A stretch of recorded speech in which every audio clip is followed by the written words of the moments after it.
Welcome back to CrimePod Castle's Twisted Love series.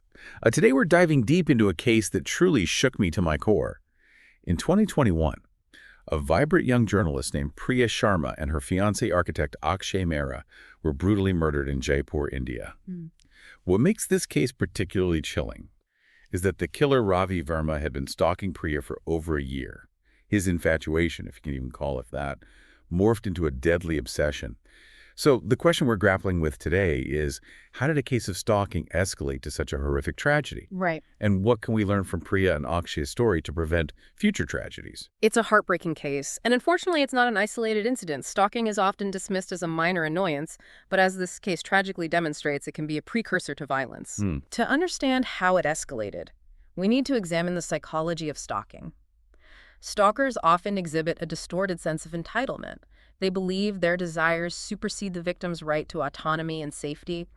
They create elaborate fantasies in their minds completely detached from reality, where the victim will eventually reciprocate their feelings. And in this case, Ravi had briefly worked with Priya at a local newspaper. It seems like from the beginning his advances were unwanted. What steps did Priya take to protect herself? The sources indicate that Priya tried to set boundaries early on. She rejected Ravi's advances and made it clear that she wasn't interested. But this rejection, instead of deterring him, seemed to fuel his obsession. Oh, wow. He began following her, sending incessant messages, and even showing up at her home uninvited. These are classic stalking behaviors, and it's a pattern we see repeatedly in these cases. It's terrifying how someone can so blatantly disregard another person's boundaries. Did Priya involve the authorities? Yes, she did. Priya filed multiple complaints with the police, which eventually led to a restraining order against Ravi. You'd think that a legal measure like that would offer some protection, but sadly it didn't deter him. That's just heartbreaking. A restraining order should offer a sense of security, but it clearly wasn't enough in this case. What does this say about the effectiveness of these measures? It raises a lot of difficult questions about the legal system's ability to protect victims of stalking. Restraining orders are a valuable tool, but they're only as effective as their enforcement. And unfortunately, there are cases where stalkers driven by delusion and a sense of entitlement disregard these legal boundaries. You mentioned delusion.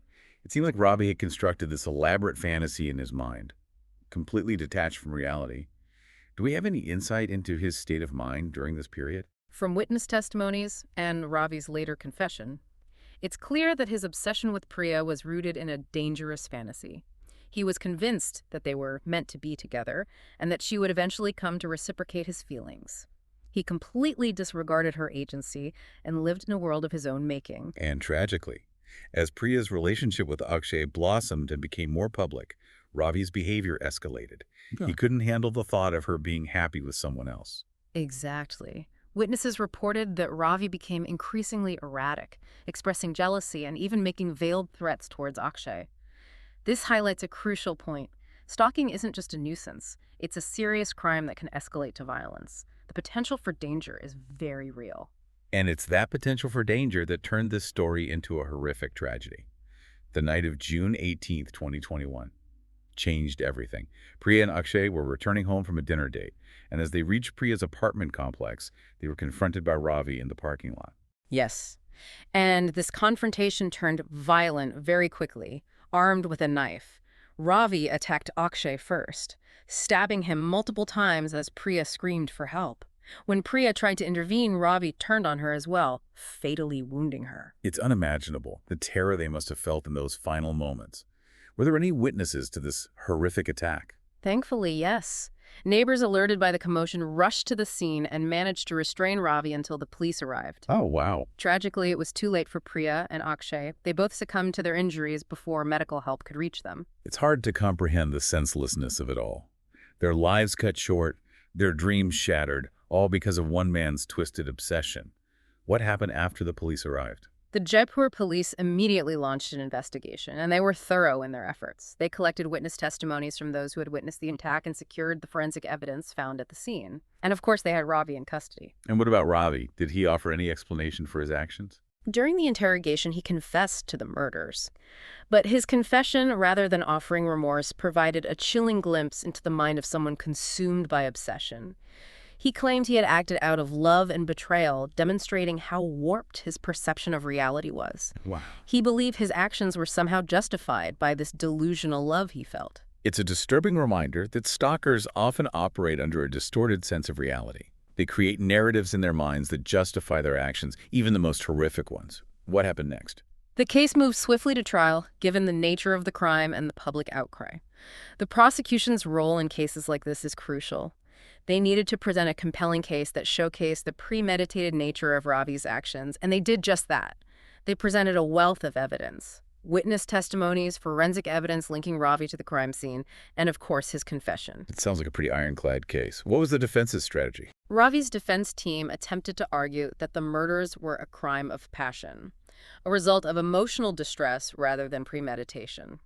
However, the court dismissed this claim, recognizing the overwhelming evidence of Ravi's stalking behavior and his clear intent to harm Priya and Akshay. That's not surprising given the meticulous planning and the escalation of his behavior leading up to that night. But what was the final verdict? In early 2022, Ravi Verma was found guilty of double murder and sentenced to death. The court emphasized the calculated nature of his actions and the need for a strong deterrent against such horrific crimes. They sent a clear message that stalking and violence against women would not be tolerated. Well, it's a powerful statement from the court, but sadly, no verdict can bring back Priya and Akshay. This case serves as a stark reminder of the deadly consequences of stalking and the urgent need for greater awareness and preventative measures. Absolutely. This case wasn't just a tragedy for Priya and Akshay's families. It shook the nation and ignited a conversation about stalking. People were horrified by the brutality of the crime and the fact that it stemmed from something that's often downplayed as just stalking. You're right. It forced society to confront the reality of stalking and its potential for violence. It's not a harmless annoyance. It's a serious crime. Did this heightened awareness lead to any tangible changes? Yes, thankfully. The Jaipur Stalking Double Murder case acted as a catalyst for legal reform in India. There were amendments made to the Indian Penal Code to strengthen the legal definition of stalking, making it easier for victims to report and seek justice. That's encouraging. It sounds like this case, as horrific as it was, prompted some much-needed progress within the Indian legal system. But what about support for victims? Was there any progress made in that area? Absolutely. The case highlighted the need for more robust support systems for victims of stalking and harassment. There was a push for the creation of dedicated helplines, counseling services, and shelters for victims. And there was a greater emphasis on educating the public about the warning signs of stalking and encouraging them to report any suspicious behavior. It's heartening to hear that some positive change emerged from this tragedy. Priya and Akshay's deaths, while a profound loss, became a wake-up call for the nation, prompting important conversations and actions. It's a testament to their memory that their story has led to concrete steps towards preventing similar tragedies in the future. You're right. It's a painful reminder that sometimes progress comes at a devastating cost. But it's important to remember that we can honor their memory by continuing to raise awareness about stalking, challenging harmful attitudes, and advocating for better protection and support for victims. Absolutely. We need to remember that stalking is a serious issue with the potential for tragic consequences. What's crucial is understanding the psychology of stalkers, their distorted sense of entitlement, their inability to respect boundaries, and the dangerous narratives they create in their minds to justify their actions. You're absolutely right. Often stalkers believe they're acting out of love. But true love is about respect, boundaries, and consent. It's about understanding that another person's autonomy is not something to be violated or controlled. This deep dive into the Jaipur Stalking Double Murder case has been incredibly insightful, but also deeply disturbing. It's hard to grasp the level of obsession that drove Ravi Verma to commit such a horrific act. It's a chilling example of how twisted and dangerous and unhealthy obsession can become. It reminds us that love should never be used to justify control, possession, or violence. And it's a reminder that stalking, whether physical or online, is a crime with potentially devastating consequences. We all have a role to play in creating a safer world. Absolutely. We need to be more vigilant, more aware of the warning signs, and more willing to speak up if we see something that concerns us. We need to challenge societal norms that minimize stalking or dismiss it as harmless. You're right. If we can be more proactive, if we can shift our societal attitudes, if we can be more supportive of victims, maybe, just maybe, we can prevent stories like Priya and Akshay's from happening again.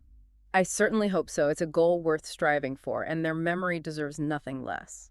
It all comes down to recognizing the signs, and knowing what to do if you or someone you know is experiencing stalking. You're absolutely right. We often hear the phrase, see something, say something, and it truly applies here. If you notice someone exhibiting stalking behavior, even if it seems minor, don't hesitate to speak up. It's easy to brush off those early warning signs, but early intervention can be crucial in preventing a tragedy. Exactly. And it's not just about reporting it to the authorities, it's also about supporting the potential victim. Let them know they're not alone, that their fears are valid, and encourage them to take steps to protect themselves. And we need to remember that stalking doesn't always manifest physically. In today's digital age, cyberstalking is a very real threat. Absolutely. Harassment through social media, incessant texting, unwanted emails. These are all forms of stalking and can be just as damaging as physical stalking. So what can someone do if they're being stalked online?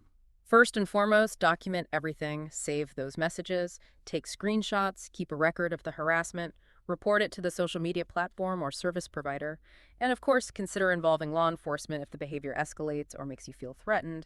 It's also important to remember that stalkers often try to isolate their victims. So Yeah. if you're experiencing stalking, reach out to someone you trust, a friend, a family member, or a support organization. Don't suffer in silence. You're absolutely right. Isolation is a tactic abusers use to maintain control. Having a support system can make a world of difference in helping someone escape a dangerous situation. This deep dive into the Jaipur Stalking Double Murder case has been incredibly insightful, but also deeply unsettling. It's hard to grasp the level of obsession that drove Ravi Verma to commit such a horrific act. It's a chilling example of how love can become twisted and possessive. It reminds us that love should never be about control, entitlement, or the violation of another person's boundaries. Priya and Akshay's story is a tragic one, but their legacy can be one of awareness and change. By learning from this case, understanding the warning signs of stalking and supporting victims, we can work together to prevent future tragedies and create a world where love is truly celebrated, not weaponized. Thank you for joining us for this deep dive. And thank you for listening to CrimePod Castle. For more chilling tales from our Twisted Love series, be sure to follow and subscribe to our podcast and our YouTube channel. Until next time, stay vigilant.